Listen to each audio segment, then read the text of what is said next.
One's ready. One's ready. Go! So you guys are going into Special Warfare Assessment Selection. It is an attributes-based selection model. What does that mean? Guys, are we running right now to get fitter? Or are we practicing running? Practicing. I can't freaking... So there's a holistic picture that we're looking for. The instructors are giving you input, and we're expecting an output. And everything is for a reason.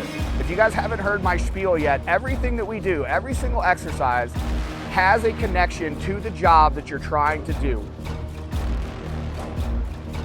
We don't want people at INDOC, Special Warfare Assessment Selection, whatever they're gonna call the new course when it inevitably changes somewhere down the road. I don't care what they call it. What I need is you to show me the raw materials for the things that I wanna build you into. Just like everything else, it's a crawl, walk, run. I'm running Keystone just like this. All the way to ATC, you never quit. All the way to ATC, you never quit. Hey everybody, welcome back to the One's Ready podcast. You're in the team room. This is your daily drop for the 25th of August. Brought to you by Tasty Gains. Head over to tastygains.com. They have supplements for you, especially in the form of creatine gummies. And again, these are third-party tested, right? They've done it twice now, and each one of them comes back with more creatine than what is actually advertised. So they have those, they have hydration stuff, they also have pre-workout and nootropic stuff, okay? Get your hands on it. There's no promo code or anything like that. Just head over to tastygains.com, pick yourself up some legit supplements. All right, on to the joint news. Mexican Border Defense Medal established. The U.S. Department of Defense announced a new Mexican Border Defense Medal to recognize service members supporting security operations along the U.S.-Mexico border. The award applies to qualifying deployments that augment federal border missions. All right, for you folks that are down there supporting the Mexican border, make sure you get your defense medal in there. You guys don't want to do any kind of stolen valor, you know? I mean, if you guys have paid attention to anything lately, you got Tim Kennedy, old stolen valor, 50 grenades, Tim Kennedy. And now, thanks to Nate at Valhalla VFT, looks like Shrek Mithi is a complete liar and piece of crap. So, yeah, well, interesting to see, how the mighty have fallen. You know what I mean? Like, I struggle with understanding. I guess it's monetarily related because it benefits them and they get money out of it, notoriety and that kind of stuff. But man, it just diminishes everything that other people have done. It's not a good spot to be in for sure. All right, next.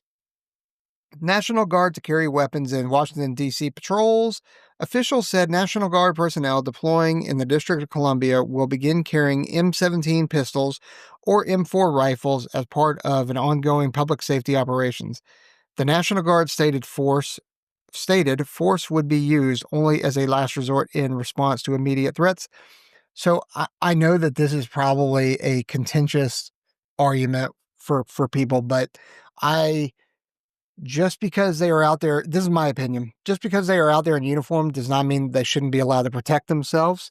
Now, I think carrying an M17, you might have other things to worry about, but it's important for our service members and civilians and the civilian population to protect themselves, right? Can you imagine being ordered to be someplace to patrol in a really dangerous area, but you're not allowed to be armed for your own self-protection? Like that's crazy to me.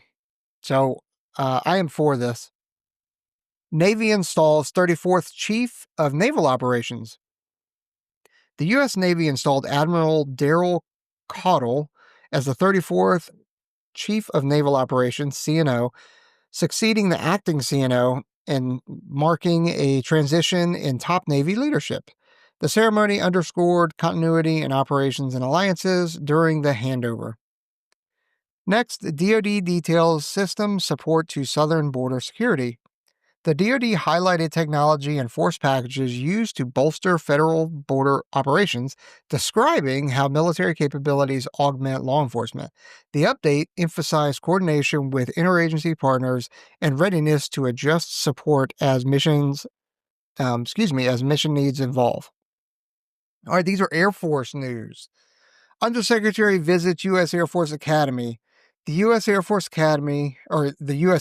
Undersecretary visited the U.S. Air Force Academy for briefings and facility updates. His first installation visit in the new role. The engagement focused on education, leadership development, and modernization priorities for the cadet training. So, maybe the news hasn't flowed, or maybe it just didn't actually happen. But I'm kind of surprised that there's not another news article floating around about this, about General Bauerfein, who is at the Air Force Academy getting shit canned. So maybe it happened, maybe it didn't. Right now, I have no rumor mill or rumant to say that he was relieved. So I'm assuming that in this case, no news is actually bad news because we need to get rid of him. But yeah, so more to follow on that potentially. The Air Force Global Strike Command completes M18 inspection. The U.S. Air Force's Global Strike Air Force, U.S. Air Force Global Strike Command finished a command-wide inspection of its M18 modular handgun system following a precautionary pause. With inspections complete, the M18 fleet returned to service across Air Force Global Strike Command. Yakota Tactical Airlift Training with joint and allied partners.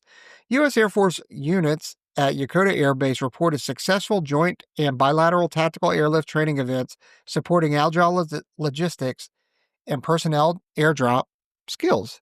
Activities included coordination with the Marines and the Republic of Korea to refine mobility tactics. Next, Bomber Task Force formation flyover Latvia. We already talked about this last week. We don't need to cover it again. Next, Space Force news. Space Development Agency satellites delivered for first tranche 1 deployment.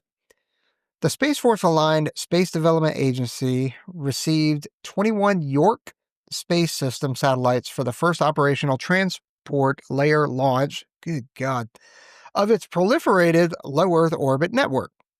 Company and trade press reports indicated that the batch has shipped to the launch site for upcoming mission. All right, these are of interest. Army explores artificial intelligence for vehicle maintenance. An interview with the Army's chief technologist described efforts to use large language model tools and augmented reality to aid maintainers. The goal is faster troubleshooting and parts identification to improve readiness across the ground fleets.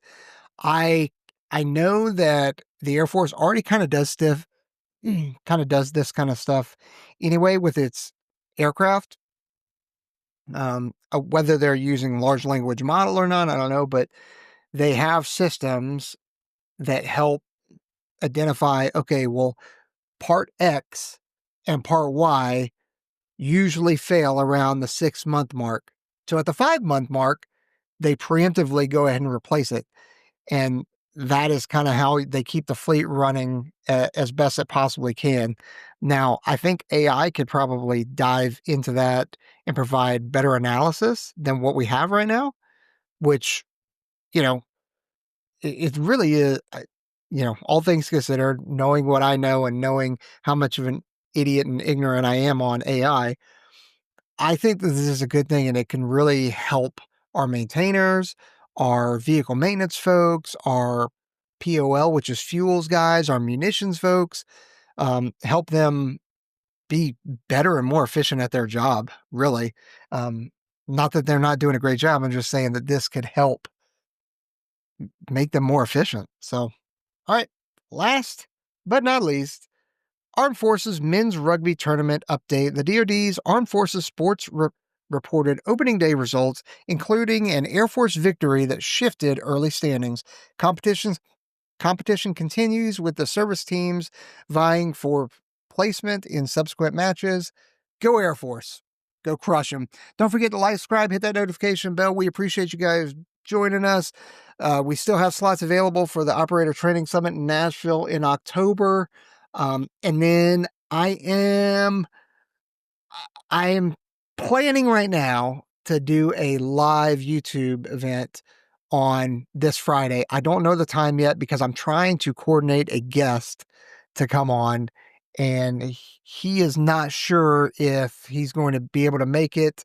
So time TBD. Hopefully he's actually able to make it. If not, I'll end up going live and hang out with you guys at some point on Friday. And that will actually be, well, I'll consider that the episode that we drop this Friday.